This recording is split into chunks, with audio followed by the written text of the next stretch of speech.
नमस्कार, सलाम और जूले। मैं हूं सोनम वांगचुक लद्दाख से।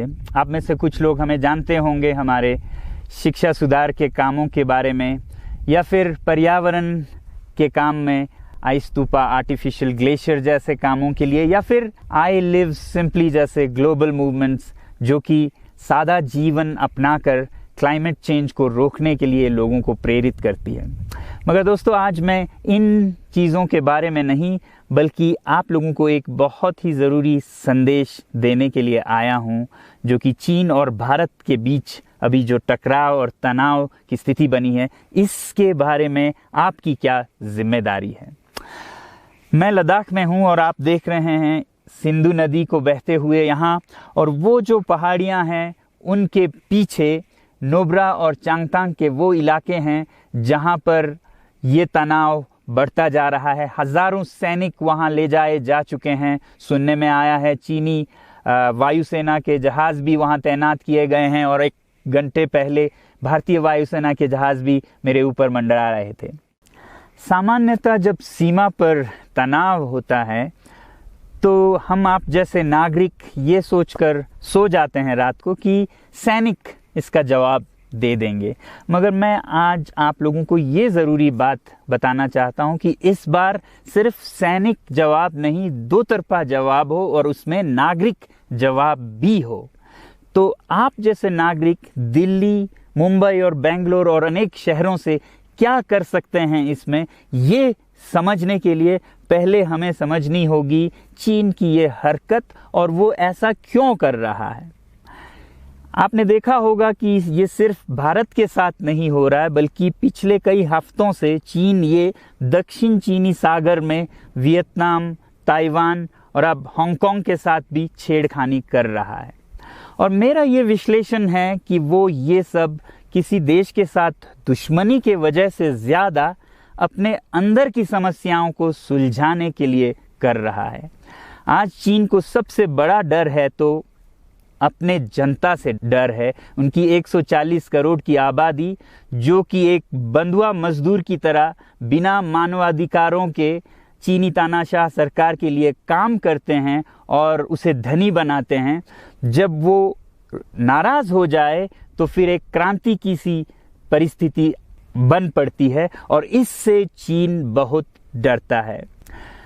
आज कोरोना के प्रकोप के बाद चीन में फैक्ट्रियां बंद हैं, एक्सपोर्ट्स बंद हैं और बेरोजगारी 20% तक बढ़ चुकी है। लोग बहुत नाराज हैं, क्रांति हो सकती है, तख्ता पलट हो सकता है। इसीलिए चीन पड़ोसियों से दुश्मनी करके अपनी जनता को अपने साथ जोड़ने में लगा हुआ है, और ये पहली बार नहीं कर रहा है। 1962 में जब भारत के साथ जंग की तो वो जंग भी उसने अपने जनता को संभालने के लिए की थी। तब 4 साल का अकाल और भूखमरी हुई थी, और इससे ध्यान हटाने के लिए ये जंग की थी।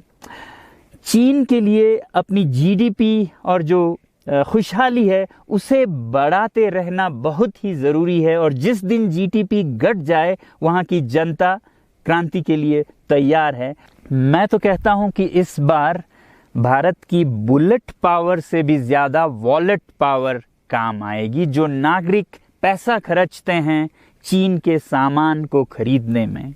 ज़रा सोचिए, हम आप भारतीय उद्योग को मारकर चीन से मूर्तियों से कपड़ों तक हर साल 5 लाख करोड़ के सामान खरीदते हैं, और फिर यह पैसा आगे जाकर हमारे सीमा पर हथियार और बंदूक बनकर हमारे सैनिकों के मौत का कारण बन सकती हैं। तो इसलिए अगर हमारे देश के 130 करोड़ लोग और 3 करोड़ जो भारतीय बाहर के देशों में हैं, सब मिलकर भारत में और बल्कि दुनिया भर में एक boycott made in China movement या अभियान शुरू करते हैं, तो आज दुनिया भर में चीन के प्रति रोष है। हो सकता है कि सारी दुनिया साथ आए और इतने बड़े स्तर पर चीनी व्यापार का बॉयकॉट हो कि चीन को जिसका सबसे बड़ा डर था वही हो, यानी कि उसकी अर्थव्यवस्था डगमगाए और उसकी जनता रोष में आए, विरोध और तख्ता पलट। और अगर हम ऐसा नहीं करते हैं तो कितनी बदनसीबी की बात होगी भारत के लिए, ज़रा सोचिए। एक तरफ हमारे सेना सीमा पर जंग लड़ रही होगी और दूसरी तरफ हम आप चीनी सामान, मोबाइल से लेके कंप्यूटर्स, कपड़ों से लेके खिलौनों तक को खरीद कर उनकी सेना को पैसा भेज रहे होंगे, चीन की सेना को। ये तो हुई हार्डवेयर की बात। दूसरी तरफ हमारी युवा चीनी सॉफ्टवेयर, एप्स, गेम्स जैसे टिकटॉक, शेयरिट, इन सब में मस्त, उन्हें दूसरी तरफ से करोड़ों करोड़ों का पैसा भेज रहे होंगे। तो इसलिए बहुत ज़रूरी है कि हम एक नागरिक जवाब ज़रूर दें और इसे एक अभियान बनाएं, ग्लोबल मूवमेंट की तरह। ये बॉयकॉट मेड इन चाइना का जो अभियान है वो भारत के लिए भी एक वरदान साबित होगी। जैसा कि हमारे प्रधानमंत्री ने एक विजन हमें दिया था स्वावलंबन का, सेल्फ रिलायंस, वो तब हो सकता है जब हमारे अपने उद्योग फलें फूलें। और जब हम बॉयकॉट करते हैं इन सामान का तो अपने देश के उद्योग का, उत्पाद का हम प्रयोग करेंगे और उससे मजदूरों को रोजगारी मिलेगी और सारा देश खुशहाल होगा। बजट होगा कि हम और अच्छी तरह से टक्कर ले सकें सीमा पर भी। तो इसके लिए मैं आप लोगों से अपील करता हूं कि जहां तक ऐप्स और सॉफ्टवेयर की बात है तो हमारे युवाओं को एक हफ्ते में उन्हें अनइंस्टॉल करना चाहिए। Boycott made in China, software in a week and hardware in a year. क्योंकि साजो सामान के लिए वक्त लगेगा हमारे अपने देश से और बाहर से विकल्प निकलने तक, तो उसे हम 1 साल के अंदर कर सकते हैं। तो ये हम न सिर्फ अपना प्रतिज्ञा करें बल्कि 100 और लोगों को इसके बारे में समझाएं, शेयर करें सोशल मीडिया पर, और हमारी जो मीडिया है वो जनता तक, देश के कोने कोने तक पहुंचाए।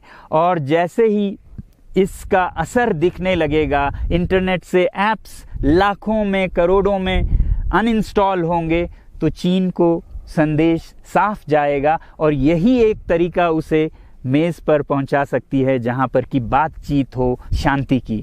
तो जाते जाते मैं ये बता दूं कि मैं क्या करने जा रहा हूं। इस फ़ोन पर जो भी चीनी ऐप्स हैं उन्हें तो मैं 1 हफ्ते में हटा रहा हूं, बल्कि ये फ़ोन जो कि चीन में बना है इसे भी मैं 1 हफ्ते में अपनी ज़िंदगी से अलग कर रहा हूं। और 1 साल के अंदर हर वो चीज़ जिस पे मेड इन चाइना लिखा है उसे ज़िंदगी से निकालने जा रहा हूं। हमें चीन से, चीनी लोगों से कोई समस्या नहीं है, चीनी सरकार और उनकी रवैयों से समस्या है। जब तक चीन में परिवर्तन ना हो हमें ऐसा करना होगा। और आप लोगों से मैं अपील करता हूं कि आप अपने शहर में, अपने मोहल्ले में ऐसे इवेंट्स करें जहां लोग प्रतिज्ञाएं करें कि चीनी सामान का बहिष्कार करें जब तक चीन में परिवर्तन ना हो। और मैं सालों से कहता रहा हूं कि 21वीं सदी में देश के लिए जान देने की नहीं बल्कि जिंदगी देने की ज़रूरत है। लद्दाख में बढ़ते हुए ये देश के लिए जान देने का कारोबार बहुत देखा, और जहां एक तरफ मैं सलाम करता हूं उन लोगों के लिए, उन लोगों को जिन्होंने देश के लिए जान दिया, मगर इस 21वीं सदी में मेरा ख्याल है कि देश के लिए जान देने की नहीं, जिंदगी देने की ज़रूरत है।